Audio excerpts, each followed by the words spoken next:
Welcome back once again. Today we are going to start a new poem of class 8th English from the book English Tree, and the poem name is I Had Gone a Begging, and this poem is composed by Rabindranath Tagore.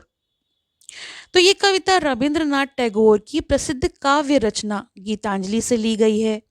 इसमें कवि ने भिक्षुक यानी मनुष्य और राजा यानी ईश्वर के माध्यम से दान, विश्वास और समर्पण का गहरा आध्यात्मिक संदेश दिया है।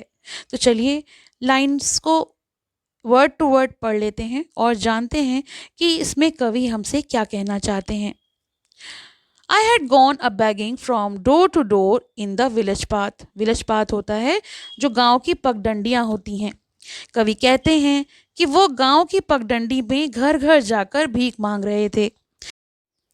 यहाँ भीख मांगने का अर्थ है कि मनुष्य संसार के सुख, धन संपत्ति और सहायता ये मांगता ही रहता है, उसको ये सारे सुख चाहिए रहते हैं।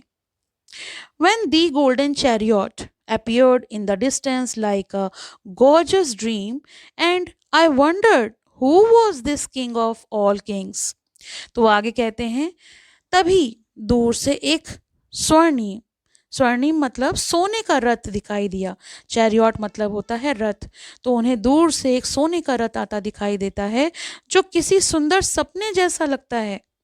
कवि सोचते हैं कि ये राजाओं के राजा आखिर हैं कौन।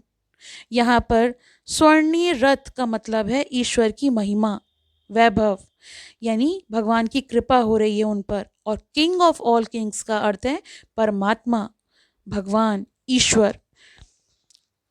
माई hope rose high and me thought my evil days were at an end. तो जैसे ही वो भगवान को अपनी तरफ आता हुआ देखते हैं तो उनकी आशाएं बढ़ जाती हैं, उनकी उम्मीदें बढ़ जाती हैं। उन्हें लगता है कि अब उनके बुरे दिन समाप्त हो जाएंगे, अब सब कुछ अच्छा हो जाएगा। वो सोचते हैं कि अब उन्हें बहुत सारा धन मिलेगा और उनका जीवन बदल जाएगा। तो यहाँ पर उनके स्वार्थ दिखाई पड़ रहा है। And I stood waiting for alms to be given unasked and for wealth scattered on all sides in the dust. वह बिना मांगे दान मिलने की प्रतीक्षा करने लगते हैं। उन्हें लगता है कि भगवान मेरी तरफ आ रहे हैं, मुझ पर कृपा बरसा रहे हैं, तो बिना मांगे मुझे दान मिलेगा और उनका जीवन परिवर्तित हो जाएगा। चारों ओर उन्हें धन ही बिखरा हुआ मिलेगा, चारों तरफ मतलब पैसा ही पैसा होगा। यहाँ मनुष्य के लालच को दर्शाया गया है, उनकी अपेक्षा को दर्शाया गया है।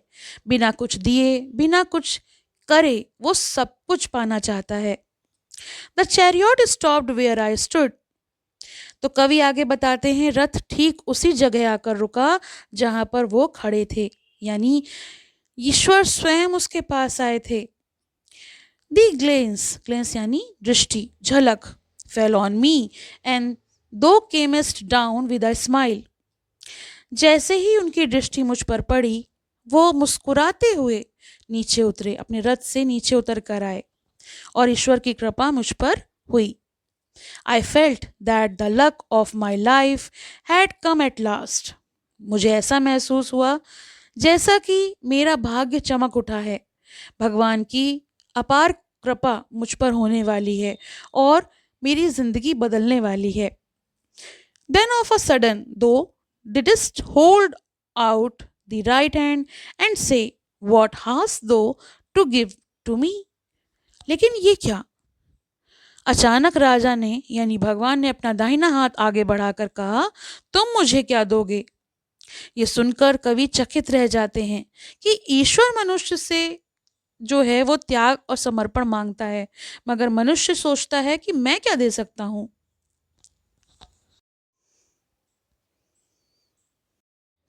Ah, what a kingly jest!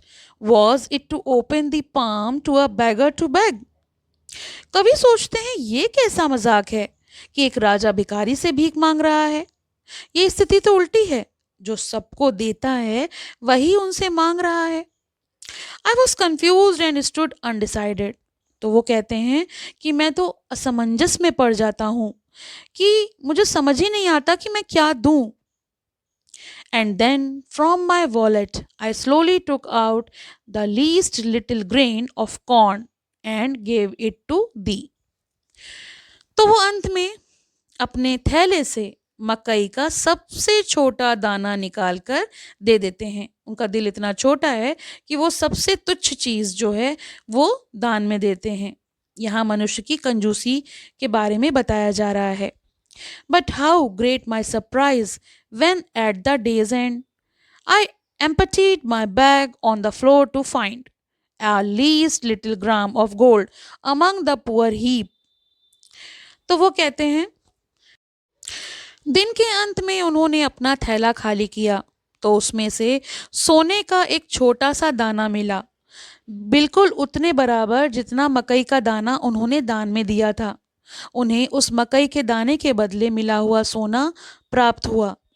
इसका अर्थ ये है कि हम जितना देते हैं ईश्वर उससे कई गुना मूल्यवान लौटाता है, लेकिन हमको देना भी तो पड़ेगा। I bitterly wept and wished that I had had a heart to give thee my all।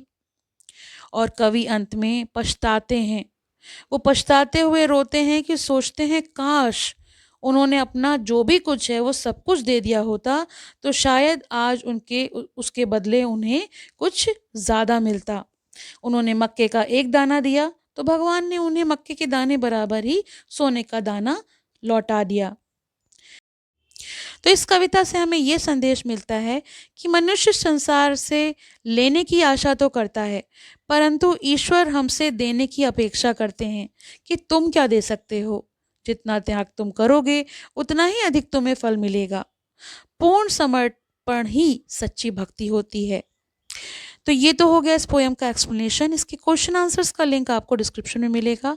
I hope आपके लिए ये वीडियो हेल्पफुल हो। और इसके क्वेश्चन आंसर्स के लिंक के साथ साथ इस बुक की प्लेलिस्ट का लिंक भी मिल जाएगा, जिससे आप इस बुक के बाकी चैप्टर्स भी देख सकते हैं। Thank you for watching. Have a nice day. पसंद आया हो तो लाइक करें, शेयर करें और चैनल को सब्सक्राइब करें।